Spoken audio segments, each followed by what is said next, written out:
I'm going to invite up shortly David Shukri from Shopper Intelligence. He's going to talk to us a little bit about the debates. But before we do, there's a couple of things from an admin point of view that I want to highlight to you. On your chairs, there will have been an Activate Industry report. Has everyone got one of those? Beautiful.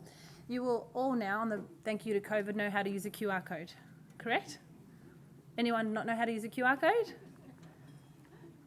No? Okay, I think we're okay.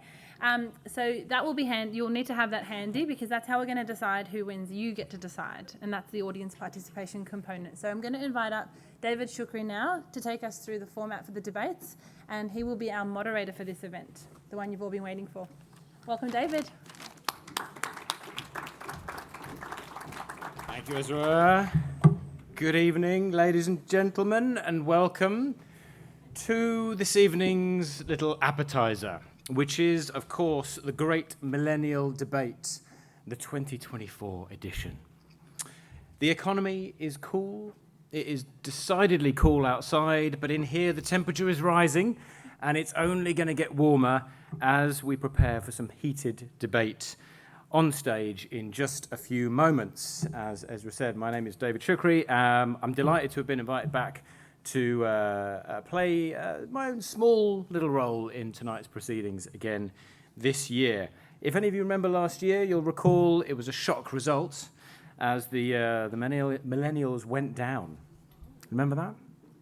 That was down to you. You voted for the other lot. But they are back this year to set the record straight and impress you with their sharp rhetoric and their fine arguments. But it's not going to be easy because facing them again this year is another gang of wily, battle-hardened execs who'd love nothing more than to put the babies firmly in the corner. So, in a room of exceptional individuals, as we see the chairs arriving on stage, we're about to be joined by 6 of the best up here for your entertainment. So please give a very hearty round of appreciation as I invite onto the stage, firstly, the Millennials, Marcel Eade, Pat Servette, and Ben Jacobs. Come on up. That's it. Big them up, folks. And please show your equally immense regards, if you will, for the execs, James Hepworth, Sarah Hughes, and super sub, Craig Wolford.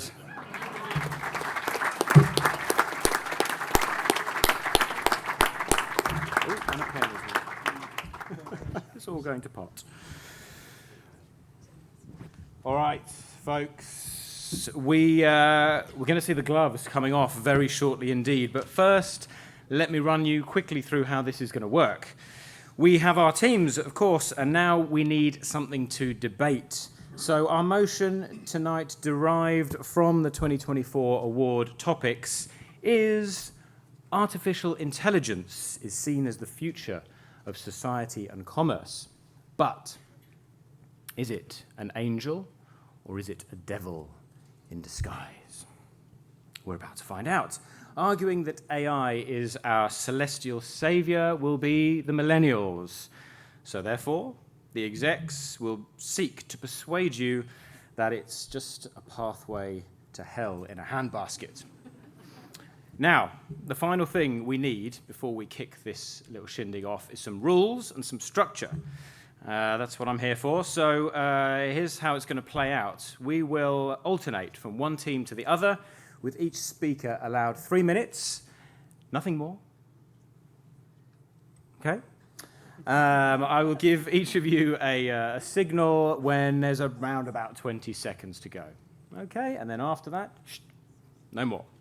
And then, so we will have a lead, we'll have a second, and we will have a whip who will sum up and tear down in equal measure. 30 seconds between each speaker to gather your thoughts. And then, of course, we will move to rebuttal. And rebuttal is the point at which each team will have 2 minutes to explain why the opposing team's arguments are flaky, leaky, and generally piffling. And then, folks, it's over to you to decide. You, ladies and gentlemen, will basically vote upon whom you feel has given the most convincing performance. And if any incentive were needed, in order to cast your vote and get involved. I'm reliably informed that the lucky vote winner, or a lucky vote winner, I should say, will win 2 exquisite, it says here, bottles of French champagne. Bit posh. No Prosecco around here. So, with all that being said, these folks look ready. You look ready. So, let's get this show underway as I invite Marcel to take to the lectern for the Millennials opening arguments. Marcel.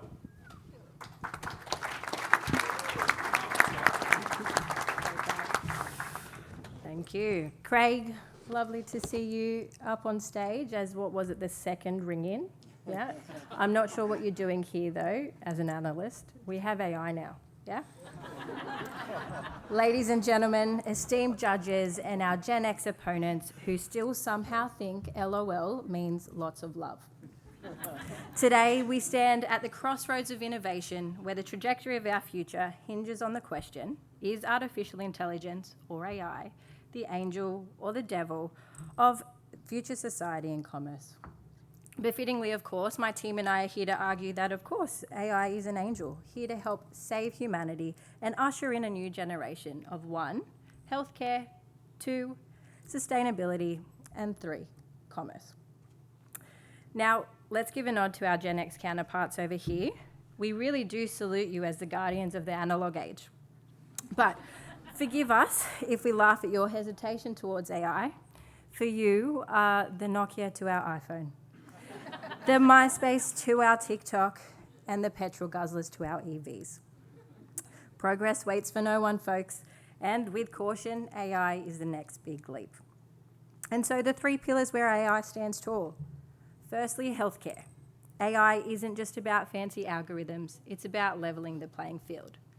Picture this. You have early disease detection algorithms to assist doctors and personalised treatment plans for all, regardless of your paycheck size. So yes, even for us, not on Gen X salaries. But why stop at healthcare? Let's consider the existential threat of climate change. Shout out to the boomers for the absolute carnage, and to Gen X for making a whole lot of promises that we now have to achieve by 2050. Fear not, though, because AI is here to clean up your mess. From smart energy grids to predicting and preventing environmental disasters, AI is our eco-warrior. Now, lastly, let's talk commerce, where efficiency reigns supreme. We know AI streamlines processes and enhances productivity. We've heard it from our own industry leaders. Brad Banducci at the recent FGA event actually said the next big thing of our generation is AI. And so, James, do you believe that Brad's dealing directly with the devil? AI isn't just a tool, it's a cornerstone of competitive advantage in the modern marketplace, and I think we've all heard enough from our grocers around where they stand on competitiveness. So, the era of artificial intelligence is not a harbinger of doom, but a beacon of hope. It is our angel, it is our guiding light, illuminating a path to a brighter future. Let's not be shackled by fear or held back by a generation of one-finger typing. The future is knocking and AI is holding that door wide open.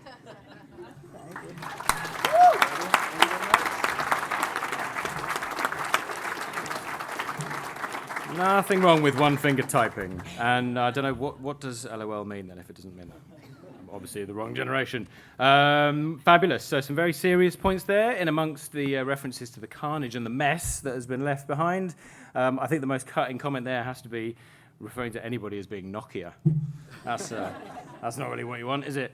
Okay, thank you. So that is the opening argument from the Millennials. From the execs, I'm going to take a bit of a punt because you've had some team changes. Who is kicking off for you guys? It is Sarah. Okay, so with the opening arguments for the execs, 3 minutes from Sarah Hughes. Please join us.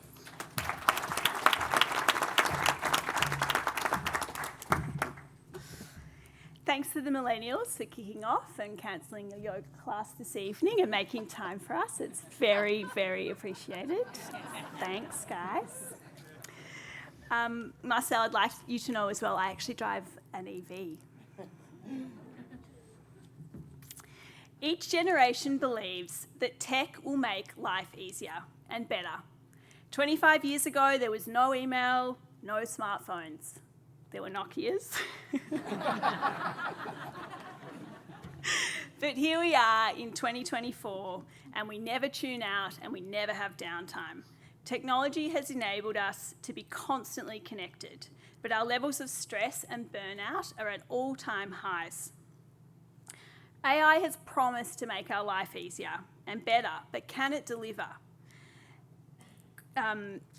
James, Craig and I are here tonight to argue that in fact, despite its many benefits, AI is an angelic-looking devil.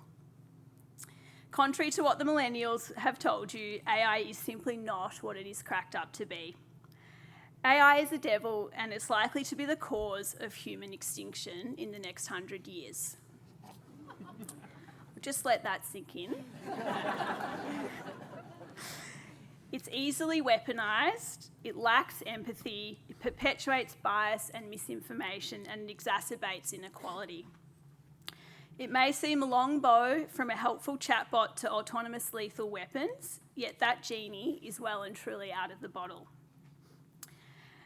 AI influences everything, from supermarket baskets to drone strikes, and it's still largely unregulated and unchecked. The bosses at OpenAI and Google DeepMind agree. Regulation is urgently needed. AI will think it is, and arguably will be, smarter than humans. But it cannot discern fact from fiction. Its capacity for moral decision-making is limited or dangerously grounded in the biases of its creators. So things could go very wrong for the human race, where extreme possibilities could be a reality. Of course, there are benefits to AI. We've all seen this in our industry. It can be used to crunch data, generate insights, create growth opportunities, better forecast stock, manage demand effectively, and free up time for strategic thinking. 20 seconds. Millennials are in a hurry to celebrate and use AI, but it remains unregulated with significant issues remaining unresolved, including legal, ethical, IP, and privacy, to name but a few. These benefits of AI must be weighed up against the potential for harm. AI in the wrong hands could be catastrophic. AI is a devil disguised as an angel.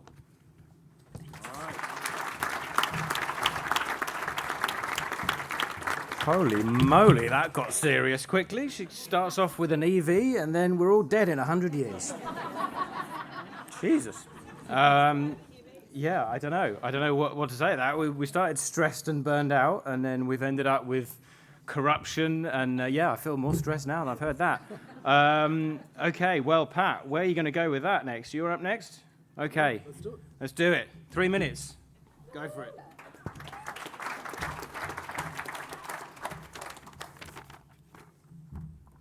Hi, everyone. Thanks for coming to watch some pro-AI companies be Luddites tonight. Look at them sitting there like ChatGPT didn't write their speech. You know what I don't get, James? Brad Banducci, your savior, said AI is the future of Woolies. I mean, he's not, but he's a smart guy, James. He knows what he's talking about, because AI is no different to the fears when the internet came out. Yes, it will require global leadership, ethical regulation, privacy, transparency, everything else. But it is the beacon of hope as our world faces issues like aging populations, economic turmoil, and reversing centuries of emissions while needing to support billions more. So let me rescue you from these exorcists trying to convince you of the devil. It is AI's ability to analyze big data that is a miracle. Medical AI systems are able to identify genetic cancer mutations and help doctors provide effective treatments and are improving survival rates, literally curing cancer. And your Apple Watches, they can detect irregular heart rhythms that can alert you of health issues before they happen. That's AI from medical institutions to everyday wearables. And environmentally, AI is the only chance we have to clean up this mess. Climate modeling allows us to plan our cities better for the rising tides, help farmers scale their food production. And for our ecosystem, we have robots that shoots sea lice off a salmon with a laser while they're swimming for our food supply. And from energy perspective, more efficient buildings, smarter energy grids to do more with less. So the 2050 targets are impossible without AI. It's not the angel we deserve, but it's the angel we need. And you're familiar with AI broadly in retail. So I want to take a step back to really give you the full picture. AI marks the birth of an industrial revolution. By 2050, it'll contribute over 50% of that GDP, making it the single biggest commercial opportunity today. It is the new gold. A country's prosperity will be forged by how aggressively it adopts AI into its economy, with US and China poised to reap 70% of those economic gains, despite being only 40% of the GDP today. But no, please, instead of saving lives, our planet, our prosperity, listen to these Gen Xers grab their pitchforks and burn down textile factories. So while no angel is perfect, AI is leading us not just to a better tomorrow, but having a tomorrow at all. Thank you. Thank you, Pat. Well, either way we go, we seem to be heading towards oblivion. If we take it, we're done. If we don't, I don't know, birth of a new industrial revolution, but that lot say we're not going to be around to enjoy it, or we'll be the slaves that are party to it, I don't know. And I'm interested there. I thought we were going for a Brad Banducci roast at the start. Maybe there's a bit more of that to come. We shall see. Who's up next? Craig is up next, seconding for the execs. Come up, Craig.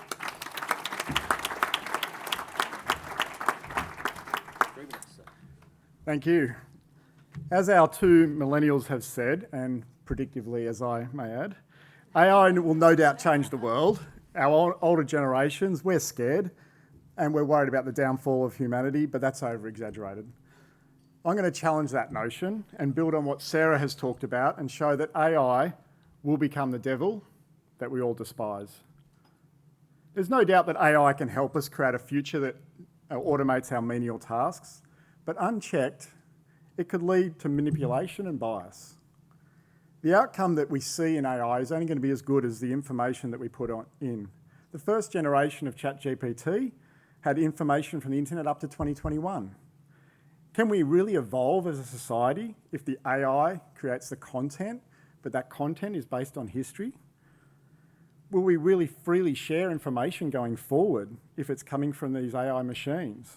Samsung found out the hard way when its source code was uploaded by an employee to ChatGPT and made it all available to all their competitors. So let me pose a question to you.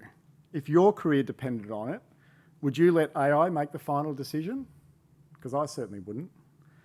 Now, it's well documented that AI can be used to create deep fakes, disinformation, it can manipulate images and videos and voices.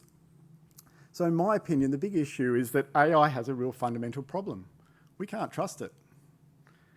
How do we know whether the candidate in that job interview, that cover letter they wrote, was really from them? What about those fantastic essay entries in some industry award? You're going to tell me now that we need AI to test AI. There's some examples that are real complete failures. Google AI suggested that people making a pizza should add glue to help the pizza stick better. There was a recommendation that running with scissors was a better way to run because you had to require greater concentration and focus while you ran. Clearly there's garbage in, garbage out with AI. And so my final point on AI, it really seems to remove the things that we don't like doing, but it's not replacing the things that we love doing. So I don't see AI doing my ironing, tidying up after my kids, or cooking my dinner. We seem to celebrate AI that has recreated the Mona Lisa, or written a wonderful novel, or sung a song from our favourite singer. I don't think those artists would see AI as an angel. So in my mind, the issue is that AI is going to replace the things we love doing, stifle our ability to be creative, and also ensure we spend more time on the things that we hate doing, both personally and in our professional lives. This feels like the wrong way around to me and potentially hell on earth. Thank you. I was enjoying that one. Almost lost track of time. I hope my kids don't find out about that scissors thing. It's hard enough as it is try and get them to leave the kitchen scissors alone. Look, that's exactly what you want, isn't it, in a debate? A level-headed approach from an analyst, just to get everyone fired up. Can't be trusted. Can't be trusted. And inadvertently, Craig, you just cast a shadow over the entire Joe Berry Awards there with that argument. But as long as you win, that's the main thing. So, where does that take us? That takes us to our whip, doesn't it? Ben, for the Millennials, whip us. Thank you. I'd like to thank our doomsday fear-mongering Neanderthals for their noble rhetoric there. Artificial intelligence is the future of society and commerce. It is an angel, a being in service to its creators, us. Tonight we have outlined how AI will change healthcare, sustainability, and commerce. With healthcare, it will help early identification of diseases, more accurate diagnoses, personalised treatment plans, and the ultimate democratisation of health. So if IBM's Watson for Oncology can identify and manage cancer diagnoses better than any human ever could, does that sound like an angel or a devil to you? With sustainability, we've told you how AI will help reduce our carbon footprint, optimise energy consumption through AI-powered smart grids, and revolutionise agriculture by providing more food with fewer natural resources. So if this generation only worsened the impacts of the existential threats of climate change, it's our generation that can leverage AI to end famine and food scarcity, paving the way to a more profitable, prosperous, and sustainable future. Finally, with commerce, we've told you how AI will help streamline processes, enhance productivity, optimise resource allocation, personalise consumer experience, revolutionise supply chains, safeguard cybersecurity, and grow our businesses, our economies, and ourselves.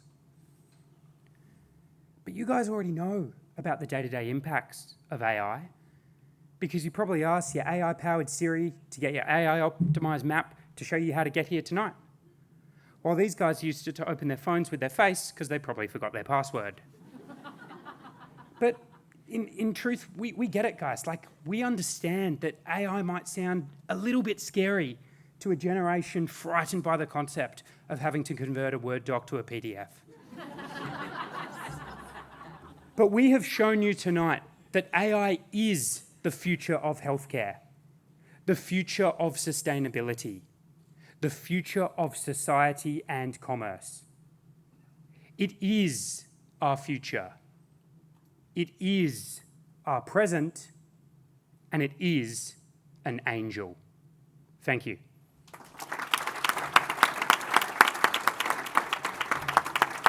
Thank you very much, Ben. This is good this year. We've gone for some, light-hearted topics, haven't we?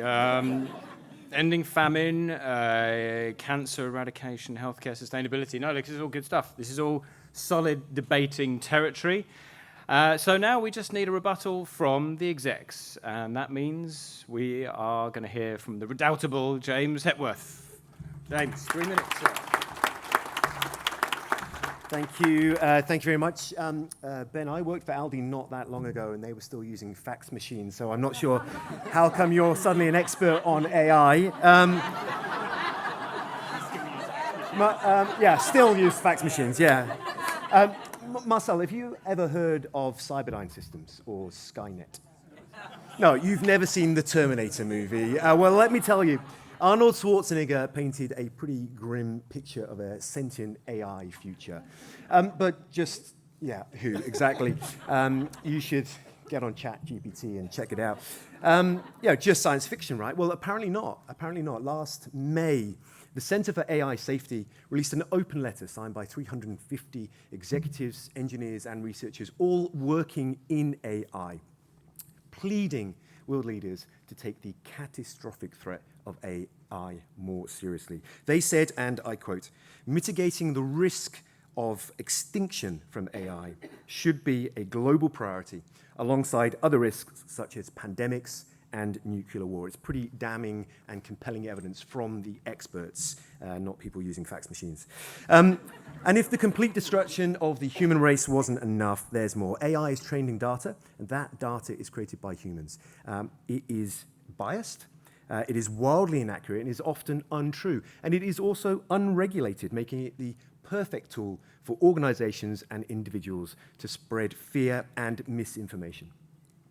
AI was used to supercharge fake news and manipulate voters, heavily influencing campaigns that saw the UK leave Europe and Trump make America great again.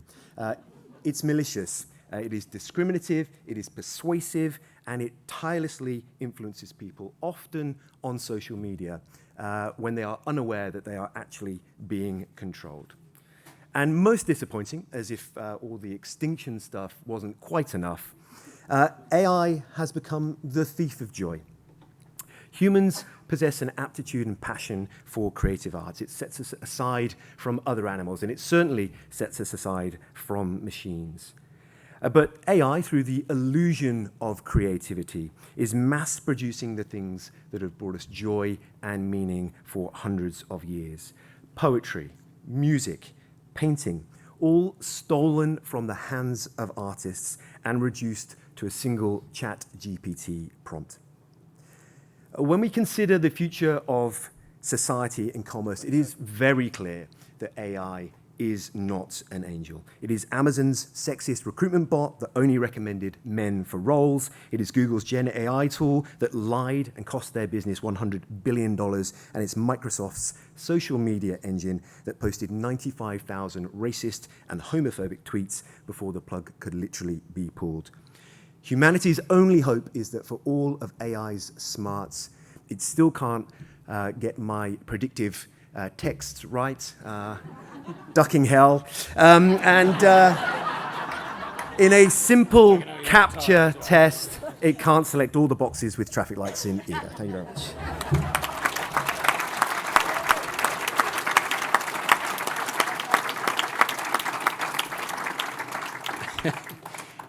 If in doubt, have a dig at a fax machine.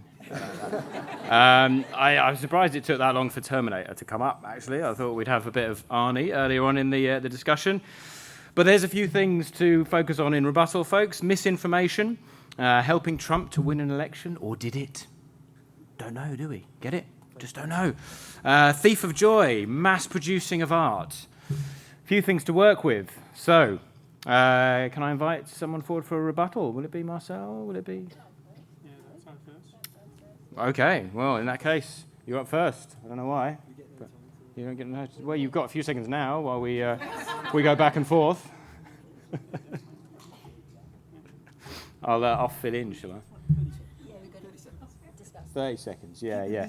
I keep him busy. So, here's a funny anecdote, actually, just on the point, and I probably shouldn't add this because I don't want to sway you, but I was doing some research on something myself very recently, and I typed into Perplexity, I think it was. Has anybody used Perplexity?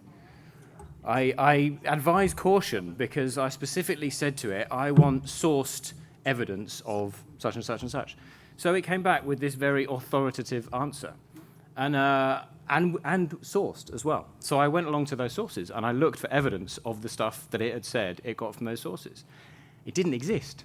So I pointed this out to it, and it gave me a very nice apology and said, sorry, I thought that was the sort of thing that you might want. It was all completely fabricated. So beware. Now, don't let that sway you, by the way, in this... I use it every day, just not that one. Maybe use a different one. Right. Are we ready? Yes. Okay. Is 2 minutes, sir. 2 minutes. All right. Thank you. Thank you very much. Pat, Craig just told me Brad's going to Crossmark. Enjoy that. That's going to be fantastic for you. Okay.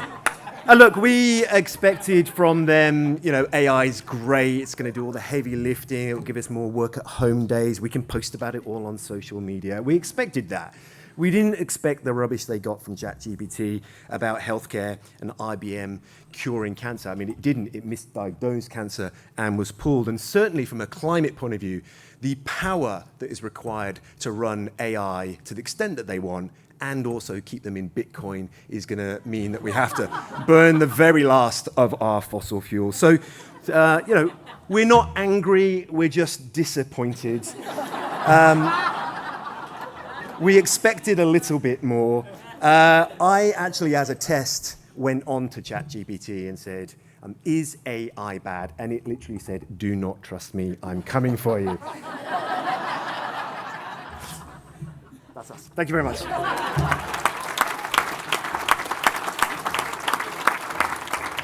Okay, millennials, they've just upped the ante. Not only is it going to kill all of us, but it's also going to wipe out the rest of what's already in the ground and the dinosaurs. So it's going to take out absolutely everything on the planet. So on that note, Ben, give us a final rebuttal, sir. Thank you, and clearly you guys have been burned one too many times from Nigerian princes offering you large sums of money to click dodgy links on the internet, but that aside, I think we need a little bit of perspective here, because if we were to rewind 25 years, it would be you lot that was going to be saying that Y2K was going to end the planet. Rewind 50 years and you'd be crying for the same things because the invention of the desktop calculator, God forbid a piece of plastic could outsmart humans in mathematics. Maybe the calculator will take over the planet. Rewind 80 years to Oppenheimer's Trinity test, great movie. And nuclear weapons, did they end the world? I don't think they ended the world at all. And if you were to rewind 200 years, it would be this lot arguing that Carl Benz should stop inventing the car because we hadn't created any road rules yet. So yes, we need regulation, and yes, that will solve most of the issues that you have identified tonight. But while you may not be embracing the change of AI, the 18th century farmhands certainly embraced the change from an agrarian economy to a manufacturing one, as did your bean-counting CFOs of yesteryear who embraced the Excel spreadsheet over the abacus. So whether it was the Industrial Revolution, the birth of the internet, or the dawn of a new era in AI where we stand today, it's our species that put the I in AI. And we've got a pretty decent track record of stepping through the doors of new burgeoning beginnings to create better, more prosperous worlds. That's what will happen with AI in the future. That's what's happening with AI today. And ladies and gentlemen, that is the angel that our generation will gladly place on our shoulders. Thank you.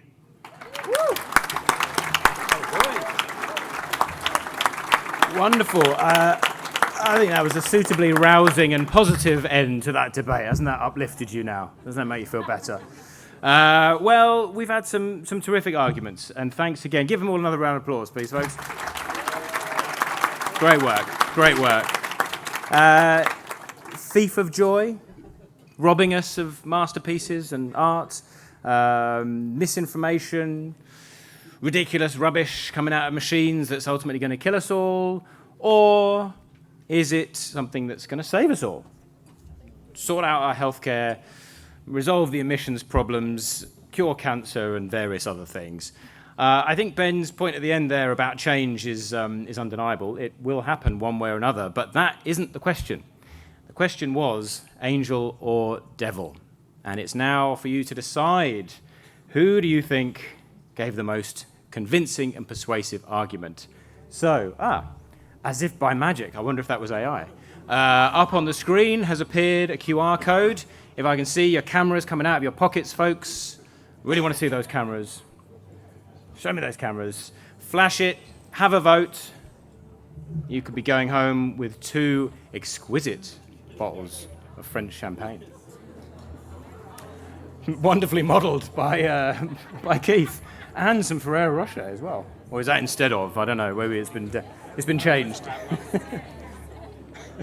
Wonderful. Are we doing it now, or is it a now thing or a later thing? No, we do it later. Okay. Yeah.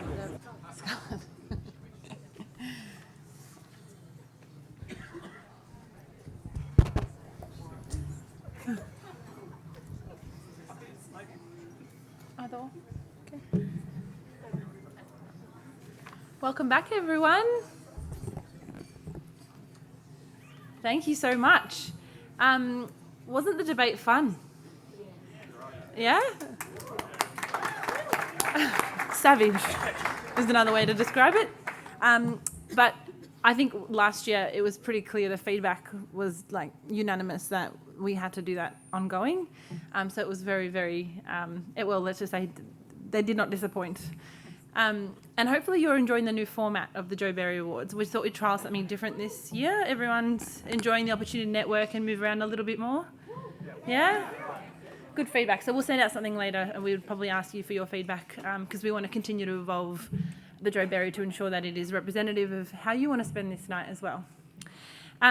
So the Joe Berry Award was established to identify and honour prospective leaders in the retail industry, offering them the platform to showcase their potential and contribute to resolving vital industry challenges. And it was with that in mind that the Alumni Association was established to bring together the next generation of industry leaders. Now, it is a very exclusive club. There are only 37 of us in this club. And we are so excited because tonight we will induct in our 38th member. But before we do, and I want to talk to you a little bit about what the Alumni Association has been up to in the last 12 months. I know that there's a few people who want to know how the debate went. Should we disclose the results of the debate? Yes. Oh, it's unanimous that you want me to keep going on the Alumni Association. Excellent. Great, so we'll circle back on that then. So the Alumni Association, I've got you, this is great. So the Alumni Association was founded with the clear purpose to support Activate Group Australia to ensure the Joe Berry Awards' enduring prosperity, sustainable expansion, and ongoing distinction. Tonight amongst you, we have several past winners. We have Bernie Brooks, AM, from 1986, our inaugural Joe Berry Award winner. We have Brett Griffiths from 2009. Ben Jacobs, 2022. Sarah Hughes, 2015. Thea Dickinson, 2021. Carolina, 2023. Tony Klatt, 94. Pat, 2020. Adam Beegling, 2001. And yours truly, 2018.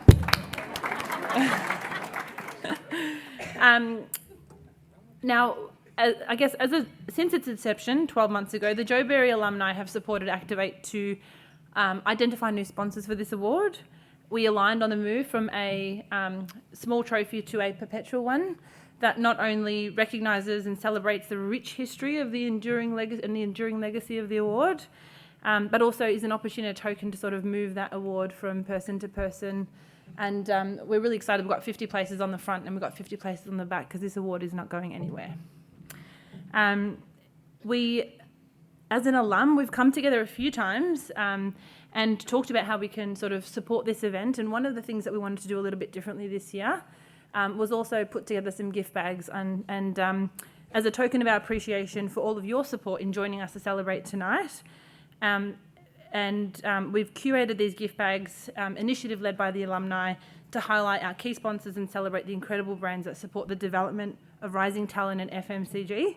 And a special thank you to Coca-Cola, Pepsi, Mars Wrigley, Arnott's, Acumen, Woolworths, Sunrise, Activate Group, IVE, Crossmark, everyone for these amazing contributions. And my encouragement to you all is to please grab a show bag on the way out tonight.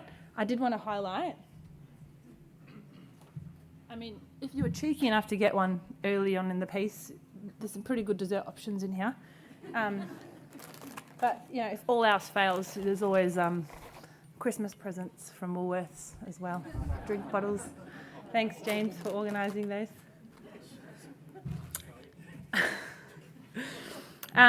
Now, one thing that we did do is we actually had our first retail roundtable event that took place last night.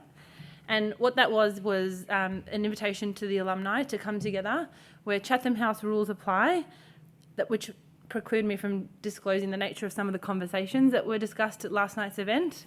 But it was an amazing opportunity for the alum to come together to discuss really key issues impacting us, impacting our businesses, debating who in retail is winning. So we can't share any of the outcomes of those, but we want to thank Bernie for hosting us last night at the incredible pub at his beautiful Laneway pub and sports bar. But yeah, it was an amazing opportunity to also induct Carolina into the fold as she prepares to hand over to her successor. And I did warn her that now that she is no longer the incumbent and will be passed on tonight, we will be inducting and putting her to work in the alumni first thing tomorrow. So that's really exciting for us as well. Now, before I throw over to the amazing Carolina to share with us her insights, I think it's time we disclose the winners of the debate. I'd like to say it's close. Should I reveal the scores or just the winners? 95 to 113. Not that close. Pretty close. The winner is, let's give them a round of applause, the executive leaders. They've done it again. Savage. Well done, team. Also, thank you to everyone who voted to help us identify the back-to-back. We were never going to hear this down from the team. But there's also 2 door prize winners for voting. And so they've been randomly drawn out of AI, believe it or not. No, it was Tyler. But he's not at the event tonight. It was a random draw. I'll pull them up and I'll invite you to come up and grab your door prizes. The first one, I'll let you pick whether it's the bottle of Mum that was generously donated by Pernod Ricard, or you can have the amazing Ferrero chocolates as well. And that is Annie Lombardi of Woolworths. Hey.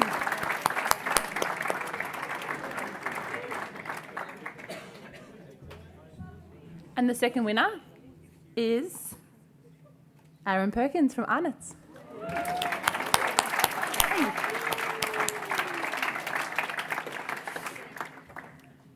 Pick one. Yeah.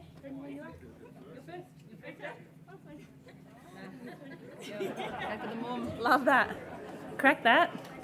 Amazing.